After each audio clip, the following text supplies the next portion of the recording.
Ustazah Masya Allah. menyempatkan waktu Sama-sama. bersama dengan sahabat pendengar, dan hari ini Ustazah nak sambung sebenarnya. Minggu lalu Ustazah dah buka untuk perkongsian kehidupan para wali Allah SWT. Jadinya kali ini Ustazah nak bawakan satu nama yang kita semua kena belajar, kita kenal insya-Allah untuk menjadikan sebagai role model dalam kehidupan kita. Ustazah akan kongsikan tentang kehidupan para wali Allah, Abdullah bin Zubair. Ustazah, awalan ini kita perkenalkan terlebih dahulu wali Allah ini. Ustazah, silakan. Subhanallah, Alhamdulillah, Allahu Akbar. A'udzubillah minasyaitanirrajim. Bismillahirrahmanirrahim. Assalamualaikum warahmatullahi wabarakatuh. Alhamdulillah. Alhamdulillahi rabbil alamin. Hamdalillah. Salatan wa salaman ala rasulillah. Sayyidina wa maulana wa habibina wa syafi'ina Muhammad ibn Abdillah wa ala alihi wa ashabihi awliyaillah. Alhamdulillah, muslimin muslimat di mata Allah sekalian. Terima kasih kepada DJ Yati yang sentiasa setia bersama kita menerusi slot tarbiyah.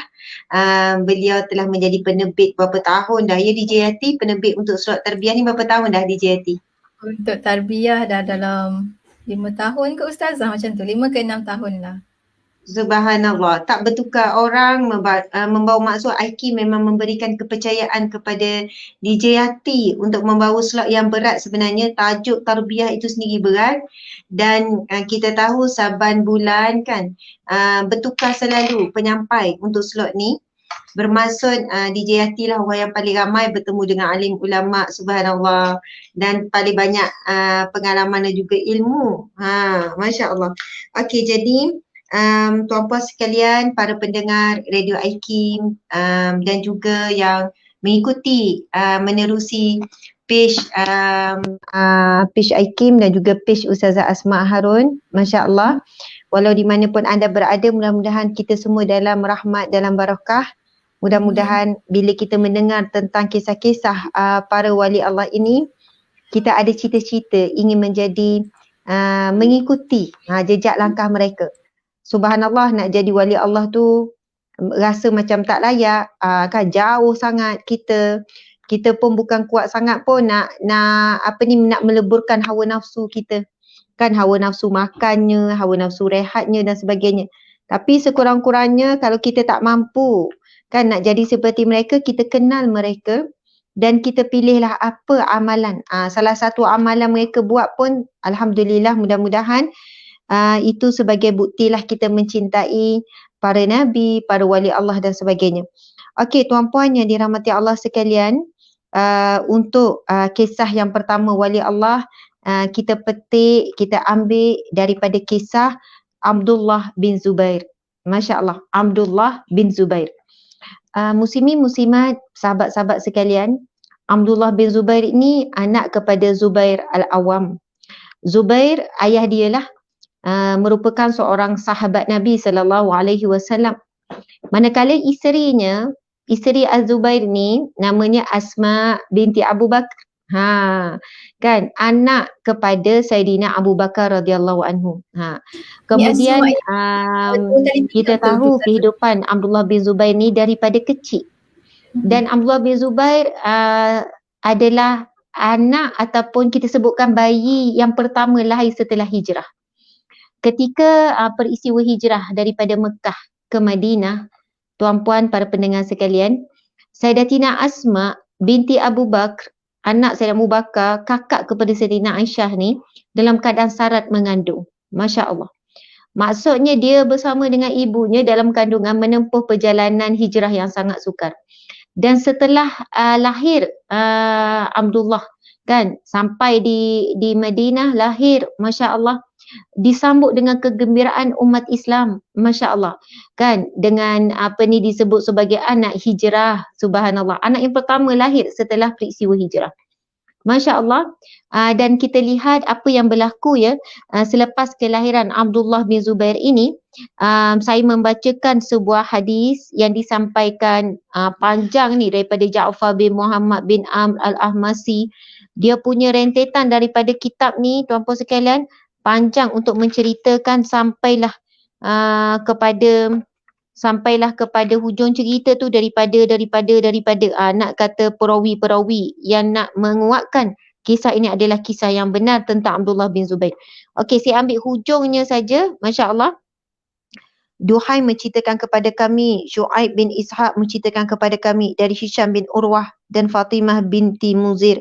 Keduanya berkata, Asma binti Abu Bakar berangkat ke hijrah menuju Nabi SAW dalam keadaan mengandung Abdullah bin Zubair. Setelah Asma melahirkannya, dia tidak menyusuinya hingga dia membawanya menemui Nabi SAW.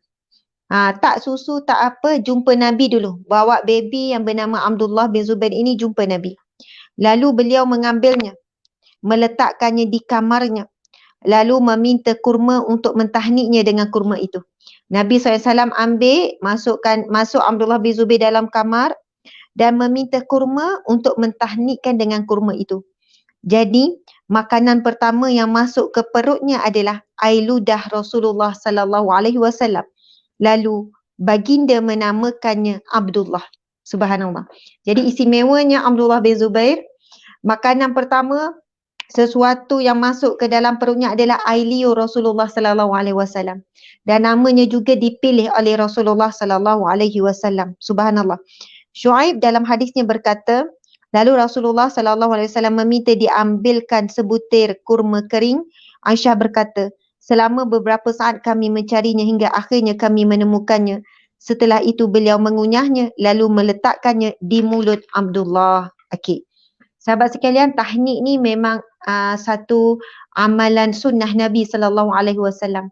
Setelah lahir, mungkin kalau kita tak sempat kan nak jumpa orang-orang soleh untuk tahnik, kita mungkin bagi susu dululah kan, sebab anak tu dah lapar, doktor pun suruh bagi susu. Agak sukarlah kalau kita nak selepas lahir terus nak dapat tahnik.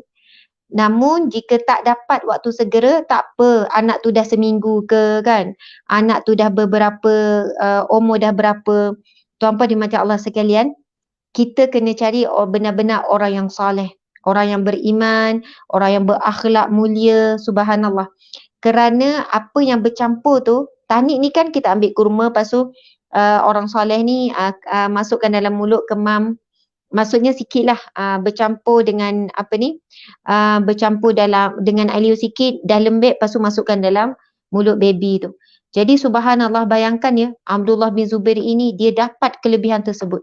Kerana itu akhlaknya, sifat kewarakannya, kezuhudannya, subhanallah, kerana tubuh badannya bercampur dengan air liur Rasulullah SAW. Okey, para pendengar sekalian, itulah sedikit gambaran, tapi saya nak cerita sikit juga sebelum pergi kepada siri seterusnya. Abdullah bin Zubair ini dia juga mewarisi sifat kalau ayahnya sebagai pahlawan dan ibunya juga sebenarnya seorang pahlawan wanita lah. Sayyidatina Asma antara wanita yang paling panjang umurnya, menjangkaui 100 tahun lebih. Dan Sayyidatina Asma ibu ni kepada Abdullah bin Zubair ni, Masya Allah, selalu mengungkapkan kata-kata syair, menguatkan semangat Abdullah bin Zubair ini dalam berjuang, dalam perjuangan. Kematian saat dia diseksa dengan dahsyat dan sebagainya, kan bagaimana ibunya walaupun sudah tua, Asma ni sampai buta ya, hujung-hujung usia dia sampai buta. Banyak faktor sebenarnya orang-orang soleh, para sahabat Nabi buta di hujung usia, antaranya kerana banyaknya menangis sehingga buta mata, kan, bukan menangis sebab sedih derita dunia, tak, menangis kerana rindukan akhirat, bila bangun malam baca Quran menangis, sampai mereka ini terkesannya tangisan yang banyak itu menyebabkan sampai mereka ini menangis sampai buta. Jadi Masya Allah, Abdullah bin Zubair ini memang dibesarkan dalam suasana kewalian tu lah. Kan kehebatan ibundanya, kalau tengok kecekalan Asma binti Abu Bakar juga, sementara dalam proses dakwah yang dilakukan oleh suaminya Abdullah bin Zubair, Rasulullah, para sahabat, dia seorang wanita yang cekal mencari rezeki, macam-macam kerja Asma binti Abu Bakar ni buat. Kalau kita baca sirah ya, dia juga mengusahakan penternakan, kebun tu dia mengangkut biji tamar tu dalam perjalanan yang sangat jauh.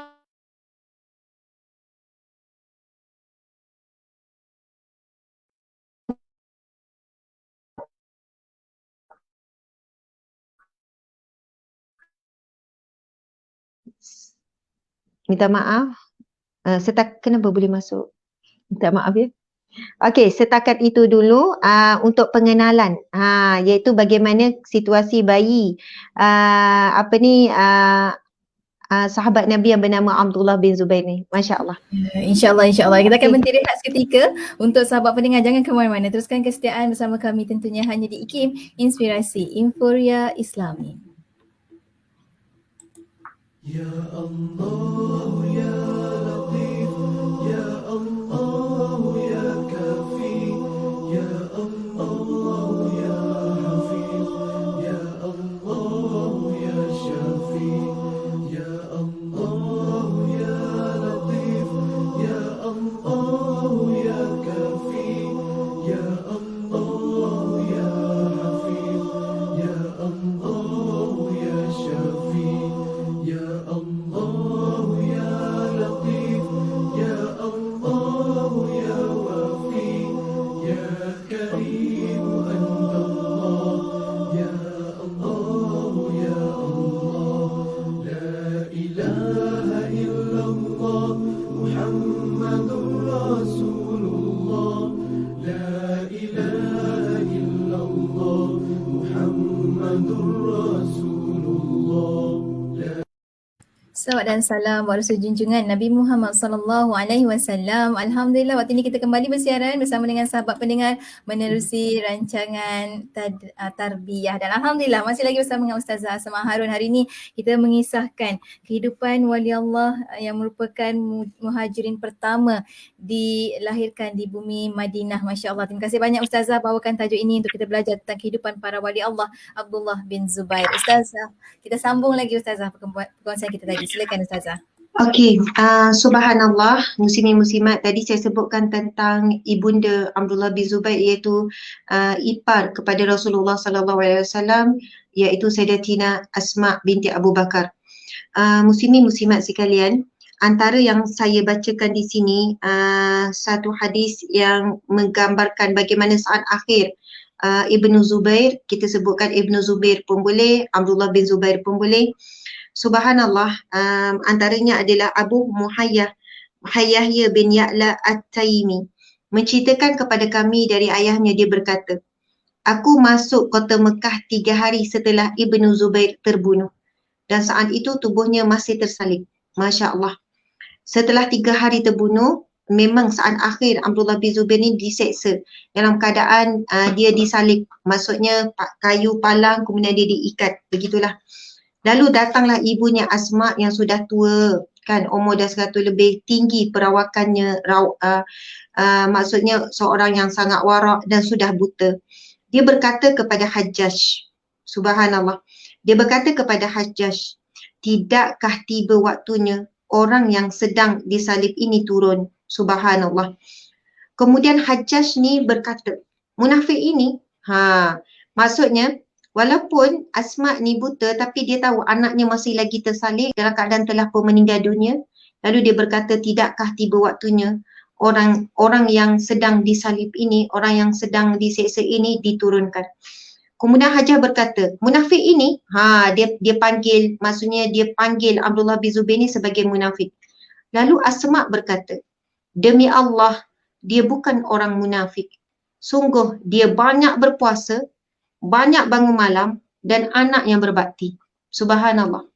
Tuan-tuan dan puan-puan sekalian, sebab itu insya-Allah kita akan kupas, kita bukan hanya bercerita tapi kita akan kupas kelebihan utama Ibnu Zubair ini, iaitu dia seorang yang banyak berpuasa, sangat sedikit dia makan, sangat sedikit, kalau dalam setahun tu banyak puasa daripada hari makan. Masya-Allah. Kemudian dia orang yang sangat banyak dan kuat bangun malam.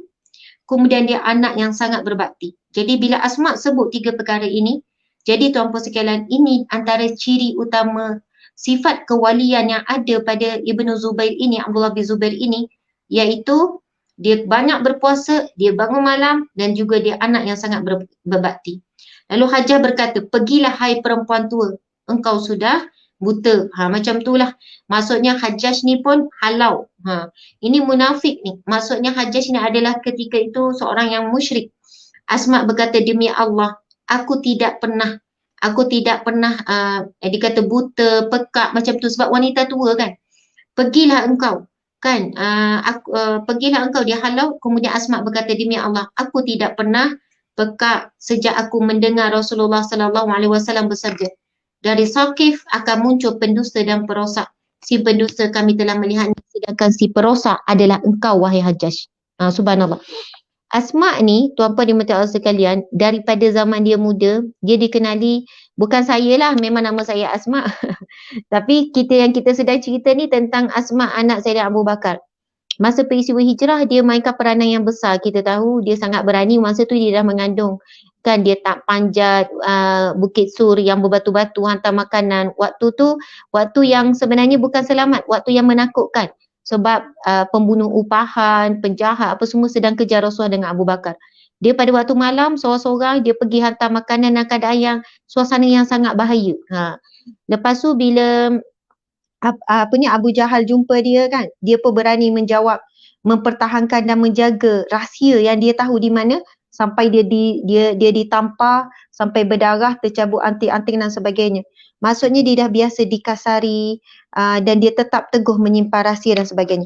Okey, bila kita sebutkan tentang kisah Ibnu Zubair ni, seorang yang subhanallah.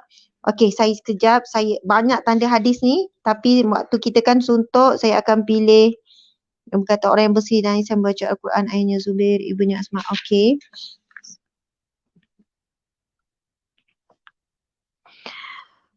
Subhanallah, ada salah satu hadis di sini yang menggambarkan tentang sifat solat Ibnu Zubair.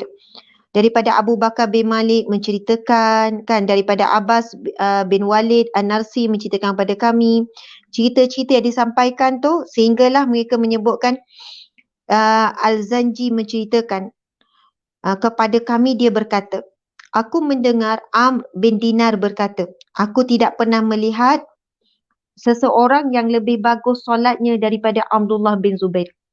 Maksudnya Abdullah bin Zubair ini antara ciri-cirinya adalah dia solat dan dia membaguskan solatnya. Solat dengan betul-betul, ambil wuduk dengan betul-betul, dengan khusyuk dan sebagainya. Dan dia menunaikan solat dengan tenang, dengan khusyuk, dengan lama, dengan sempurna. Subhanallah, Allahu Akbar. Okey, antaranya lain lagi menggambarkan tentang sifat solat Ibnu Zubair ini. Seandainya engkau melihat Ibnu Zubair sedang solat, engkau pasti berkata, dia seperti dahan di pohon yang bertiup angin. Batu ketapi jatuh di sana sini, tetapi dia tidak peduli. Masya Allah. Okey, kita ulang sekali lagi. Dia sebutkan, seandainya engkau melihat Ibnu Zubair sedang solat, engkau pasti berkata, dia seperti dahan pohon yang ditiup angin. Walaupun, maksudnya pokok, walaupun angin bertiup, kita boleh tengok kan daun-daun tu bergerak, tapi dahan tu tetap teguh. Kita janganlah nampak kalau pokok tu kan datang angin, pokok tu tak bergoyang. Yang bergoyang adalah maksudnya daun-daun lah. Tapi tak teguh, dan dikatakan kalau batu jatuh kiri dan kanan dia pun, jatuh macam mana pun, dia tidak peduli. Maksudnya dia tak sedar betapa khusyuk dan berapa tenangnya bila dia solat. Subhanallah. Okey, cerita lagi tentang bagaimana cara dia solat. Subhanallah. Apabila Abdullah bin Zubair berdiri dalam solatnya, maka dia seperti tonggak. Dia melanjutkan demikian itu kerana kekhusyukannya di dalam solat. Dalam riwayat lain menyebutkan, Ibnu Zubair ketika solat seperti tiang pancang. Maksudnya tetap teguh berdiri tegak. Tidak tergugat dengan rasa penat walaupun lama berdiri. Betapa tenang dan khusyuknya dia solat. Okey, subhanallah. Dan seterusnya, antara yang terakhir yang saya nak bacakan sebelum kita kupas kelebihan solat malam terutamanya, antaranya disebutkan dalam sebuah riwayat menceritakan, Ibnu Zubair adalah orang yang selalu bangun malam dan puasa di siang hari. Dia dipanggil merpati masjid. Subhanallah. Ibnu Zubair ni diberi gelaran merpati masjid. Merpati. Kalau kita panggil burung merpati ni kan, dia kan burung merpati ni, kita pernah tengok tak kalau merpati di satu-satu kawasan, dia memang akan duduk situ kan, merpati ni. Dia terbang-terbang, dia balik semula. Contoh kita bagaimana kawasan merpati banyak, lepas tu orang bagi makanan kan. Jadi dia akan duduk sekitar tu dan dia sangat jinak. Kalau dia lari pun tak jauh, dia akan datang balik. Jadi Ibnu Zubair ni diberi gelaran merpati masjid, tuan-puan sekalian. Betapa rapatnya dia dengan masjid, dia sentiasa duduk di masjid, kan waktu kehidupannya lebih banyak di masjid sehingga digelar sebagai merpati masjid. Masya Allah. Okey, sahabat-sahabat dimati Allah sekalian. Begitu juga dengan sifat solat malamnya diceritakan lagi dalam beberapa riwayat ni. Tuan-puan, nanti kita akan tengok riwayatnya. Cuma saya nak berkongsi dengan sahabat-sahabat kelebihan menjaga solat dan juga menjaga solat malam. Kita baca satu saja. Antara yang disebutkan oleh Syekh Ismail bin Ibrahim Al-Jabaruti berkata, Subhanallah, di dalam kitab Risalah Al-Mu'awanah, muka surat 41, disebutkan oleh Syekh Ismail, Jumi'al khairu kulluhu fil lail, wa ma uqidat liwaliyin wilayatun illa bil lail. Yang bermaksud, seluruh kebaikan terkumpul pada waktu malam. Dan tidak diberikan kewalian kepada seorang wali kecuali pada waktu malam. Masya Allah. Sahabat-sahabat, ciri-ciri wali Allah ni adalah orang yang waktu malamnya lebih banyak berjaga daripada tidur. Kalaulah kita kira waktu malam start maghrib sampai subuh, kan pukul 7 sampai pukul 5, itu berapa jam ya? 7 sampai 7, 12 jam. Kalau 7 sampai 5 dan 10 jam. Lebih kurang lah. Kalau kita kan di JRT kan, kalau 10 jam tu agak-agak berapa jam yang kita solat, kita baca Quran, kita zikir. Mungkin daripada 10 jam tu, kita solat, yang kita zikir, yang kita baca Quran mungkin setengah jam je. Selebih tu ialah makan, minum, rehat, layan TV, lepas tu tidur. Tidurlah paling lama. Tapi mereka yang disebutkan yang selalu menghidupkan malam ni sampai dia dapat kewalian ni, wali ni kita dah faham minggu lepas, dia sangat akrab, sangat dekat dengan Allah Subhanahu Wa Taala. Muslimin-muslimat sekalian, disebutkan oleh Syekh Ismail ini, sifat kewalian ini akan datang, tidak datang kecuali melalui waktu malam. Maksudnya malam itu lebih banyak berjaga dengan ibadah. Subhanallah. Kita mungkin berjaga sebab kerja lewat malam dan sebagainya. Tetapi yang disebutkan di sini berjaga kerana menghidupkan malam dengan ibadah. Tuan-puan yang mati Allah sekalian. Mungkin sekarang kita tahu subuh dah makin awal, pukul 5.50 dah subuh kan. Contohnya di sekitar Seremban ni. Ada yang mampu bangun 5.30. Sempatlah juga 2 rakaat. Ada yang mampu bangun pukul 5 suku. Awal sikit. Pukul 5. Kalau kita dengar ada orang bangun pukul 4, kita rasa dah hebat lah tu. Masya Allah, pukul 4 dah bangun. Yelah, bangun ibadah apa semua, lepas tu masak, kemas rumah. Ada campur juga benda lain. Maksud saya, bukan mudah sebenarnya kita ni, bila nak bangun malam, nak menghabiskan waktu yang banyak. Mungkin ngantuk lah, paling utamanya. Boleh nak baca Quran, lepas tu ngantuk, solat, dah berapa tu kita selang-selang dengan perkara yang lain. Jadi subhanallah, tuan-puan dimati Allah sekalian, InsyaAllah nanti kita akan sambung lagi kelebihan Abdullah bin Zubair ini. Kenapa beliau sehinggakan dimasukkan di kalangan para wali Allah. InsyaAllah kita akan sambung lepas kita berhenti rehat sekali lagi. Untuk anda rakan pendengar yang sedang mengikuti secara langsung di FB IKIM FM, FB Ustazah Asma Harun, tekan butang share supaya lebih ramai lagi dapat manfaat perkongsian kita. Kita akan sambung selepas kita berhenti rehat seketika, kembali selepas ini. Tentunya hanya di IKIM, Inspirasi Inforia Islami. Alhamdulillah. Subhanallah walhamdulillah wa la ilaha illallah, Allahu Akbar. Alhamdulillah kita kembali bersiaran bersama menerusi rancangan tarbiyah bersama Ustazah Asma Harun. Kita hari ini membicarakan, mengisahkan dan juga mengambil pengajaran kehidupan seorang susuk tubuh yang bernama Abdullah bin Zubair. Kehidupan para wali Allah itu tajuk kita. Ustazah, kita sambung lagi untuk sama-sama kita belajar sesuatu daripada Abdullah bin Zubair ini. Ustazah, silakan. Subhanallah, muslimin muslimat yang dirahmati Allah sekalian. Kita tengok tadi antara kekuatan Abdullah bin Zubair 3 yang disebut oleh ibu dia sendiri. Jadi ibulah paling kenal anak dia kan. Ibu dia sebut Abdullah bin Zubair ini seorang yang banyak berpuasa, kemudian seorang yang banyak berpuasa, seorang yang menjaga solat malamnya, yang banyak menghidupkan malam, yang banyak qiyamul lailnya. Kemudian seorang anak yang sangat berbakti. Subhanallah, muslimin muslimat dimati Allah sekalian, saya ingin mengupas dari sudut berpuasa itu sendiri. Ini adalah salah satu kaedah bagaimana para wali Allah menjaga perut mereka.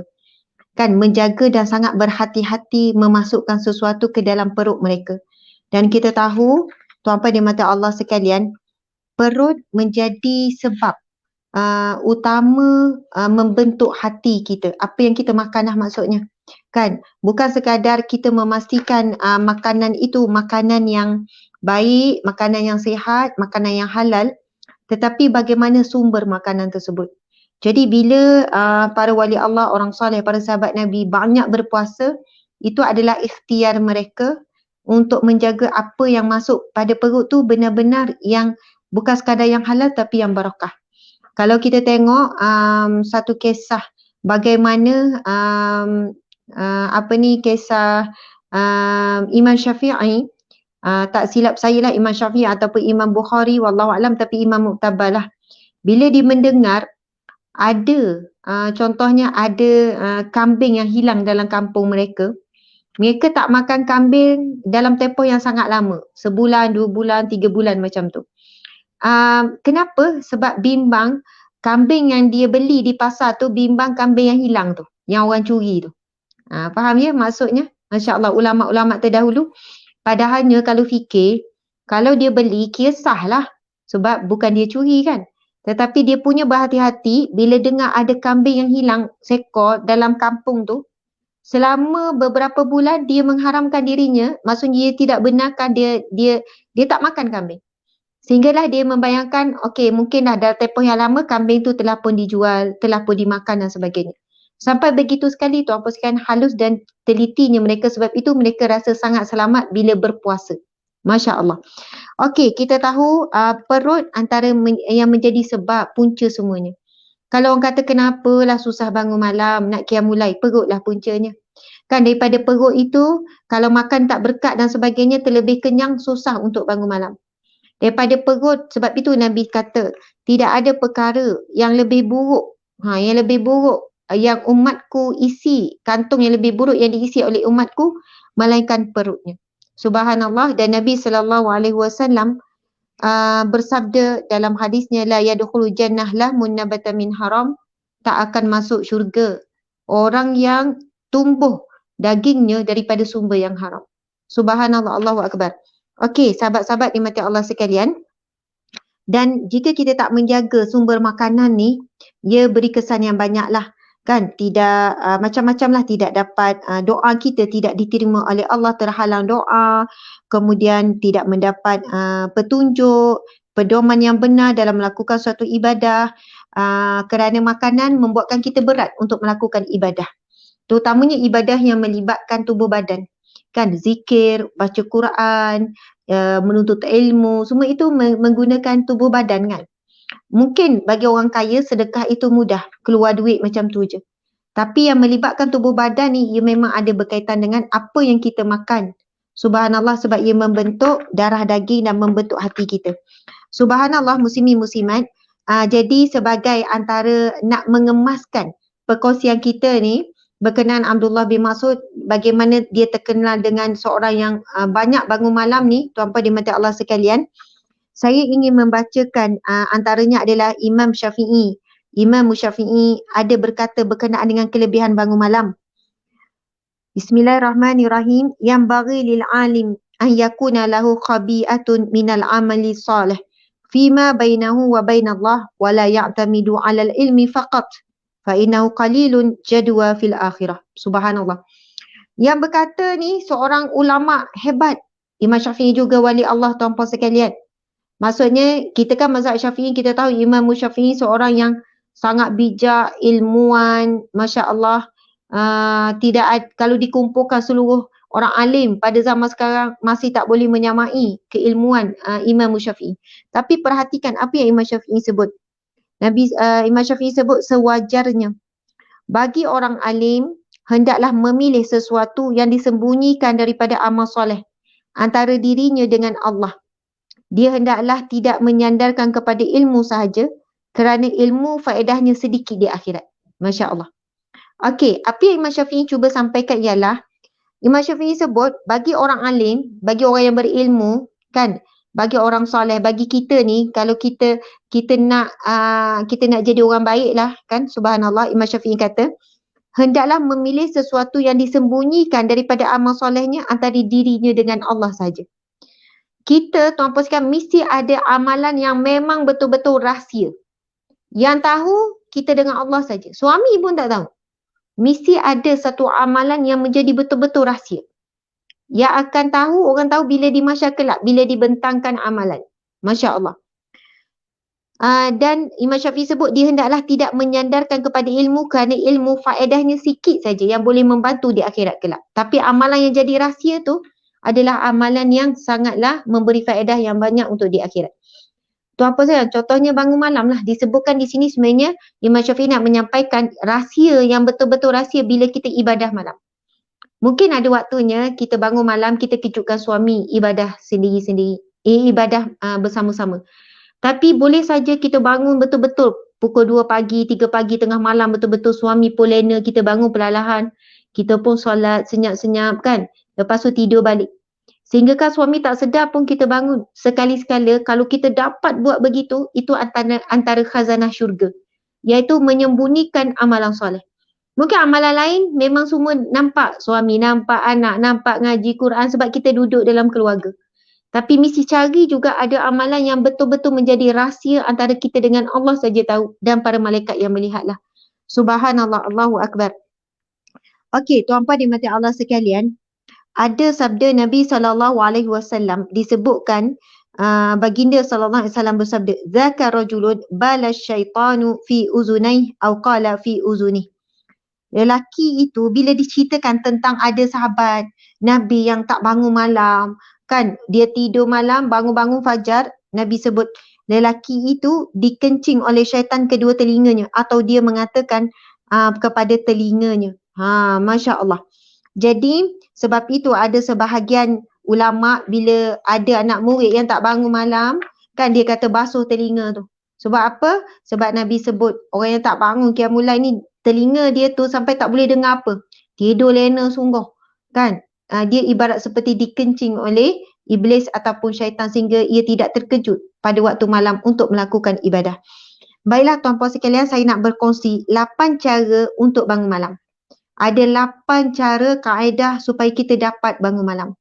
Tak dapat bangun malam macam Abdullah bin Zubair seperti wali Allah yang lain. Mereka ni bangun malam, solat, zikir, baca Quran, menulis ilmu, baca kitab. Lebih daripada separuh malam. Kalau malam itu ada 10 jam, masuk 5 jam, 6 jam. Mereka ni ibarat, yelah bila malam kita tidur kan, mereka waktu malam itulah waktunya mereka betul-betul dengan Allah, mereka lebih bersemangat. Pada waktu malam, hidup lebih bersemangat pada waktu malam berbanding waktu siang.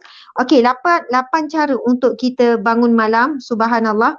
4 cara yang berkaitan dengan yang zahir dan 4 cara berkaitan dengan yang batin. 8 ini disebutkan dalam kitab Qalbun Salim, Syarah bagi Penawar Hati oleh Ustaz Muhadi Haji Jol. Jadi saya baca kitab ni sebenarnya. Masya Allah, banyak tanda-tanda tu. Okey. Subhanallah, 4 cara yang berkaitan dengan yang zahir ialah tidak makan terlalu banyak. Tidak makan terlalu banyak. Yang kedua, mengurangkan kesibukan pada waktu siang yang menyebabkan kita terlampau letih. Okey, yang ketiga, istiqamah melakukan qailullah. Tidur sekejap pada waktu siang tu. Kan, qailullah. Kita sebut qailullah, sedikit daripadanya. Qailullah, minta maaf. Kalau sebut qailullah tu salah sebenarnya. Qailullah maksud dia sedikit Allah. Qailullah maksudnya sedikit lahu daripadanya. Daripada apa? Waktu siang. Ada orang sempat tidur sebelum zuhur. Kalau tak sempat, lepas zuhur pun boleh. Maksudnya tidur sekejap yang sebelum asar. Lepas asar taklah. Maksudnya kadang-kadang lepas dah siap pukul 3 tu ngantuk kan. Tidur sekejap. Tapi yang paling bagusnya tidur sebelum zuhur tu lah, sebelum makan kan, sebelum solat. Okey. Tuan-puan sekalian, istiqamah melakukan qailullah, tidur sekejap pada waktu siang. Berusaha tidak melakukan perbuatan dosa pada waktu siang. Mengikut Imam Ghazali yang menukilkan perkataan Imam Hasan Al-Basri, dosa-dosa yang dilakukan pada waktu siang menjadi pengikat jiwa untuk tidak terbangun pada waktu malam. Elakkan buat maksiat, buat dosa. Kalau buat dosa, taubat dulu. Sebab yang mengikat mata, tubuh badan untuk bangun pada waktu malam adalah kerana maksiat pada waktu siang. Jadi 4 yang zahir ini, saya ulang lagi sekali, tak makan terlalu banyak. Kita kena cuba amalkan makan ikut sunnah Nabi ya, muslimin-muslimat sekalian. Makan ikut sunnah Nabi. Nabi tak makan malam. Nabi makan tetapi yang eloknya kita makan tu apa sekalian, macam buka puasa tu kan, kita makan waktu maghrib. Tapi maksudnya kita makanlah sebelum maghrib.